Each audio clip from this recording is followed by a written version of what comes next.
তো হ্যালো বন্ধুরা, সবাই কেমন আছেন? Welcome back to my mini blog.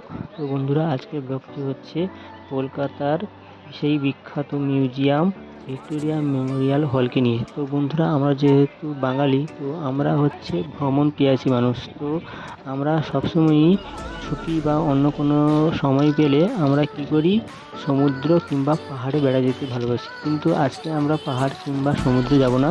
আজকের আমরা যাব আমাদের কাছের শহর কলকাতা শহরে। তো কলকাতা শহরেই রয়েছে পশ্চিমবঙ্গের কলকাতায় জওহরলাল নেহেরু রাস্তার নিকটে অবস্থিত ভিক্টোরিয়া মেমোরিয়াল হল। ভারতীয় ও বিদেশিদের জন্য একটি অন্যতম প্রধান পর্যটন কেন্দ্র হচ্ছে ভিক্টোরিয়া মেমোরিয়াল হল।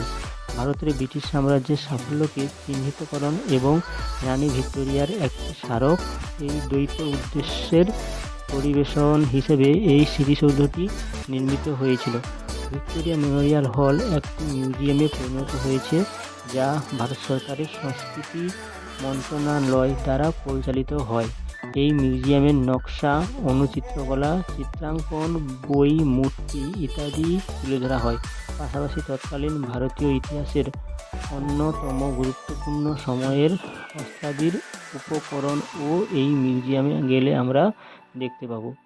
ভারতের সাম্রাজ্ঞী রানী ভিক্টোরিয়া 63 বছরের অধিক সময়ের জন্য রাজকীয়ভাবে গ্রেট ব্রিটেনের দায়িত্ব পালন করেন। তাই ভিক্টোরিয়া মেমোরিয়াল হলটিকে রানী ভিক্টোরিয়ার সম্মানে 1906 এবং 1921 সালের মধ্যে নির্মাণ করা হয়েছিল। 1901 সালের জানুয়ারিতে তৎকালীন ভারতের ভাইসরয় লর্ড কার্জন রানী ভিক্টোরিয়ার সম্মানে এই স্মৃতিসৌধটি নির্মাণ করার পরিকল্পনা করেছিলেন। আর এই সম্পূর্ণ যে ভিক্টোরিয়া মেমোরিয়াল হলটি কিন্তু সম্পূর্ণভাবেই তৈরি হয়েছে কিন্তু মার্বেল পাথর দিয়ে, যা কিন্তু সাদা রঙের। আর এই ভিক্টোরিয়া মেমোরিয়াল হলটি নির্মিত হয়েছিল 15 বছর ধরে। 1921 সালে সর্বসাধারণের জন্য এই ভিক্টোরিয়া মেমোরিয়াল হলটিকে খুলে দেওয়া হয়েছিল।